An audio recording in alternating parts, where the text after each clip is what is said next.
ಬಂಧುಗಳೇ ನಮಸ್ಕಾರ. ನಾವಿವತ್ತು ಕರ್ನಾಟಕ ರಾಷ್ಟ್ರ ಸಮಿತಿ ಪಕ್ಷದ ಚಿಕ್ಕಬಳ್ಳಾಪುರ ಜಿಲ್ಲೆಯ ಸಂಘಟನಾ ಪ್ರವಾಸ ಅಂತ ಮಾಡ್ತಾ ಇದೀವಿ. ನಿನ್ನೆ ಚಿಕ್ಕಬಳ್ಳಾಪುರ, ಮಂಚೇನಹಳ್ಳಿ, ಗೌರಿಬಿದನೂರು, ಗುಡಿಬಂಡೆ ತಾಲೂಕಲ್ಲಿ ಸಂಘಟನಾ ಪ್ರವಾಸ ಮುಗಿಸ್ಕೊಂಡು ಇವತ್ತು ಬೆಳಗ್ಗೆ ಬಾಗೇಪಲ್ಲಿ ನಗರಕ್ಕೆ ಬಂದ್ವಿ. ಬಾಗೇಪಲ್ಲಿ ನಗರದಲ್ಲಿ ನಮ್ಮ ಸಂಘದ ಸಂಘಟನಾ ಪ್ರವಾಸ ಮುಗಿಸ್ಕೊಂಡು ನಾವಿವತ್ತು ಚೇಳೂರಲ್ಲಿ ಇದ್ದೀವಿ. ಇಲ್ಲಿ ನೀವು ನೋಡ್ಬೋದು, ಚೇಳೂರು ಅನ್ನೋದಕ್ಕೆ ಯಾವ್ದಾದ್ರು ಒಂದು ನೇಮ್ ಪ್ಲೇಟ್ ಇಲ್ಲ. ಚೇಳೂರು IBL ಇದೀವಿ ಇವತ್ತು. ಇಲ್ಲಿ ಪರಿವೀಕ್ಷಣಾ ಮಂದಿರ ಅಂತ ಪರೀಕ್ಷಣಾ ಮಂದಿರ ನೀವು ನೋಡ್ಬೋದು ಯಾವ ತರ ಗಬ್ಬು ಹಿಡಿದು ನಾರ್ತಾ ಇದೆ ಅಂತ. ಸರ್ಕಾರ ಕೋಟ್ಯಾಂತರ ರೂಪಾಯಿ ವರ್ಷ ಕೋಟ್ಯಾಂತರ ರೂಪಾಯಿ ಹಣ ರಿಲೀಸ್ ಮಾಡುತ್ತೆ. ಏನಕ್ಕೆ? ಇದನ್ನೆಲ್ಲ ಮೂಲಭೂತ ಸೌಕರ್ಯಗಳನ್ನ ಸರಿಯಾದ ಮಟ್ಟದಲ್ಲಿ ಇಟ್ಕೊಳ್ಳಿ ಅಂತ ಹೇಳ್ಬಿಟ್ಟು. ಮೂಲಭೂತ ಸೌಕರ್ಯಗಳು ಯಾವ ರೀತಿ ಇದೆ ಅನ್ನೋದನ್ನ ನಾನು ನಿಮ್ಗೆ ತೋರಿಸ್ತೀನಿ. ನೋಡಿ, ಇದು ಚೇಳೂರಿನ ಬಾಗೇಪಲ್ಲಿ ತಾಲೂಕಿನ ಪಕ್ಕದಲ್ಲಿ ಇರತಕ್ಕಂಥ ಚೇಳೂರು. ಏನು ಗುಡಿಬಂಡೆ, ಬಾಗೇಪಲ್ಲಿ, ಚೇಳೂರು ಮೂರು ತಾಲೂಕುಗಳನ್ನ ಸೇರಿಸಿ ಒಂದು ವಿಧಾನಸಭಾ ಕ್ಷೇತ್ರ ಮಾಡಿದ್ದಾರೆ. ಬಾಗೇಪಲ್ಲಿ ವಿಧಾನಸಭಾ ಕ್ಷೇತ್ರ ಅಂತ ನೀವು ನೋಡ್ಬೋದು. ಬಾಗೇಪಲ್ಲಿ ತಾಲೂಕಿನ ಪಕ್ಕದಲ್ಲೇ ಇರ್ತಕ್ಕಂಥ ಚೇಳೂರಿನ IBಯ ದುಸ್ಥಿತಿ ಇದು.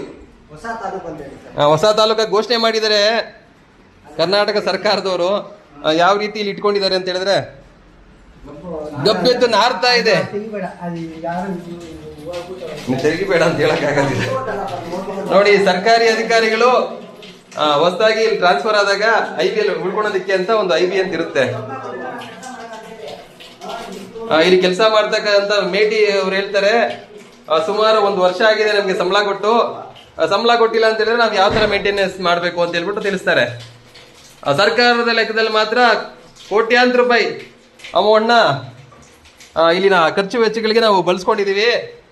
ಇಲ್ಲಿ ಟಾಯ್ಲೆಟ್ ರಿಪೇರಿ ಆಗಿದೆ, ಪೈಪ್ ಲೈನ್ ಹೋಗಿದೆ, ಇಲ್ಲೇನು ಗೀಸರ್ ಹೋಗಿದೆ, ಇಲ್ಲಿ ಕುತ್ಕೊಂಡು ಅಂತ ಚೇರು, ದಿವಾನ ಕಾಟ್ ಹೋಗಿದೆ ಅಂತ ಹೇಳ್ಬಿಟ್ಟು ವರ್ಷ ಪ್ರತಿ ವರ್ಷನೂ ಬಿಲ್ ಮಾಡ್ತಾನೆ ಇರ್ತಾರೆ. ಕೋಟ್ಯಾಂತರ ರೂಪಾಯಿ ಸರ್ಕಾರಕ್ಕೆ ಬಿಲ್ ಕಳಿಸ್ತಾನೆ ಇರ್ತಾರೆ, ಬಿಲ್ ಮಾಡ್ಕೊತಾನೆ ಇರ್ತಾರೆ. ಆ ಬಿಲ್ ಎಲ್ಲಿ ಹೋಗ್ತಾ ಇದೆ? ಯಾರ ತಿಜೋರಿಗೆ ಸೇರ್ತಾ ಇದೆ?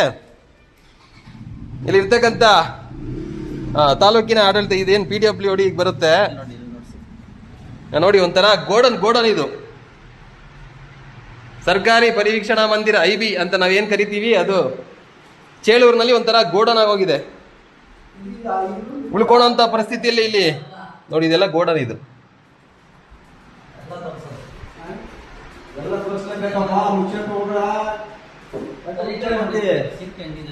ಇದು ಕಿಚನ್ ಏನಪ್ಪ ಇದು? ಮತ್ತೆ ನೀರು ಬರುತ್ತಾವ ಕುಡಿಯೋದಕ್ಕೆ ಹೋಗ್ಲಿ. ನೋಡಿ, ಕಿಚನ್ ನ ಯಾವ ಮಟ್ಟದಲ್ಲಿ ಇಟ್ಕೊಂಡಿದ್ದಾರೆ ಅಂತ. SN ಸುಬ್ಬಾರೆಡ್ಡಿ ಅವ್ರಿಗೆ ಡೈರೆಕ್ಟ್ ಆಗಿ ನಿಮಗೆ ಕೇಳ್ತಾ ಇದ್ದೀನಿ. 1 ವರ್ಷದಿಂದ ಮೇಟಿ ಅವ್ರಿಗೆ ಪಾಪ ಸಂಬಳ ಕೊಟ್ಟಿಲ್ವಂತೆ.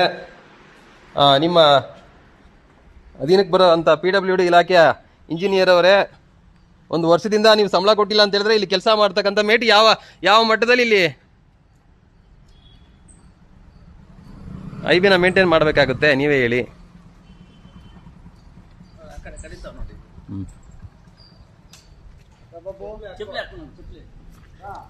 ಇಲ್ಲಿ ಬನ್ನಿ.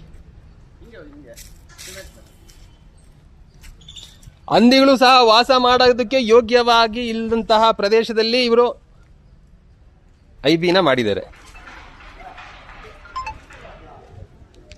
ನೀವು ನೋಡ್ಬೋದು, ಇದು ಒಳ್ಳೆ ಕಾಡ್ ತರ ಇದ್ದಂಗಿದೆ. ಕಾಡಲ್ಲಾದ್ರೂ ಸ್ವಲ್ಪ ನೀಟಾಗಿರುತ್ತೆ. ಲಕ್ಷಾಂತರ ರೂಪಾಯಿ ಖರ್ಚು ಮಾಡ್ತಾ ಇರ್ತಕ್ಕಂಥ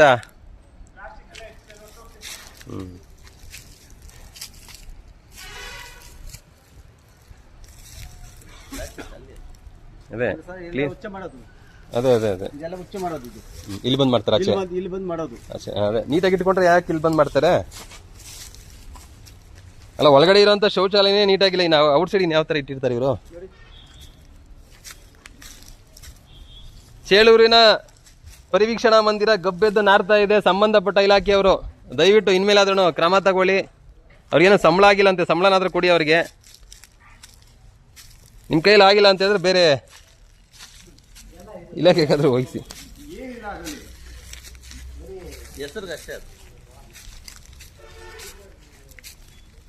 ಮಳೆ ಇದಲ್ಲ ಸರ್, ಇದು ಮಾಡಿ.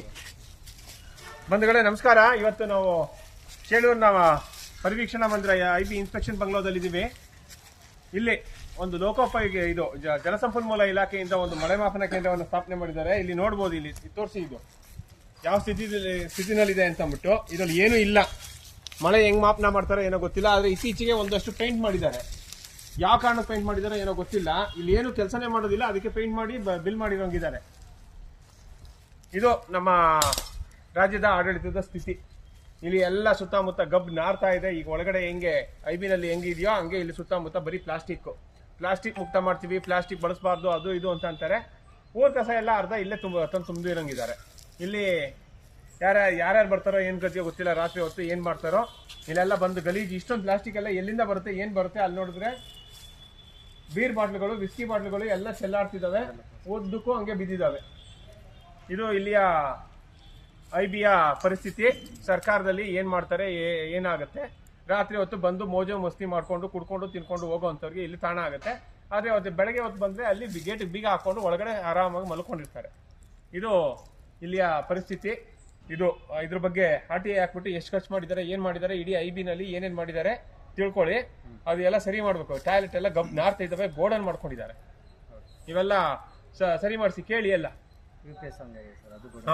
UPS ಗೆಲ್ಲ ಎಷ್ಟು ಖರ್ಚು ಮಾಡಿದ್ದಾರೆ, ಯಾರ್ಯಾರಿಗೆ ಇದು ಮಾಡಿದ್ದಾರೆ, ಎಷ್ಟು ಸಂಬಳ ಕೊಟ್ಟಿದ್ದಾರೆ, ಎಷ್ಟು ಜನ ಕಾಂಟ್ರಾಕ್ಟ್ ಲೇಬರ್ಸ್ ಗಳು ಇಟ್ಕೊಂಡಿದ್ದಾರೆ, ಅವ್ರಿಗೆಲ್ಲ ಏನ್ ಸಂಬಳ ಕೊಟ್ಟಿದ್ದಾರೆ, ಇವ್ರನ್ನ ಇಟ್ಕೊಂಡು ಇನ್ನೆಷ್ಟು ಜನಕ್ಕೆ ಸಂಬಳ ಕೊಟ್ಟಿದ್ದಾರೆ. ಇವ್ರು ಒಂದ್ ವರ್ಷದಿಂದ ಸಂಬಳ ಕೊಟ್ಟಿಲ್ಲ ಅಂತಿದ್ದಾರೆ. ಅವ್ರ ಜೀವನ ಹೆಂಗ್ ಮಾಡ್ಬೇಕು, ಏನ್ ಕತೆ ಮಾಡ್ಬೇಕು ಗೊತ್ತಿಲ್ಲ. ಆದ್ರೆ ಇವ್ರು ಕೆಲಸ ಮಾಡ್ತಿದ್ದಾರೆ. ಸಂಬಳ ಕೊಡ್ದೇನೆ ಇವ್ರ ಹೆಂಗ್ ಕೆಲಸ ಮಾಡ್ತಿದ್ದಾರೆ, ಯಾಕೆ ಇಲ್ಲಿರ್ಬೇಕು.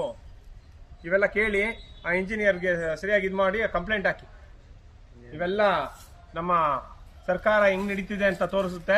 ನಾವೆಲ್ಲ ಉದ್ಧಾರ ಮಾಡ್ತೀವಿ, ಅದ್ ಮಾಡ್ತೀವಿ, ಇದ್ ಮಾಡ್ತೀವಿ ಅಂತ ಹೇಳ್ತಾರೆ. ಯಾವುದನ್ನು ನೆಟ್ಟಿಗೆ ನಡೀತಾ ಇಲ್ಲ.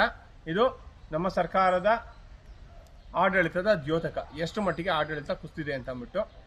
ನಾವು ಇವತ್ತು ಏನೋ ಒಂದು ಮೀಟಿಂಗ್ ಮಾಡೋಣ, ಇಲ್ಲಿ ನೋಡೋಣ ಹೆಂಗಿದೆ ಅಂತ ಬಂದ್ರೆ ಹಿಂಗಿದು ಈ ಪರಿಸ್ಥಿತಿ ಇದೆ. ಬಂಧುಗಳೇ, ಎಲ್ಲ ಅರ್ಥ ಮಾಡ್ಕೋಬೇಕು ನಮ್ಮ ಸರ್ಕಾರ ಹೆಂಗ್ ನಡೀತಿದೆ, ಏನಾಗ್ತಿದೆ ಅಂತ ಅಂದ್ಬಿಟ್ಟು ನೋಡ್ಕೊಳ್ಳಿ. Thank you.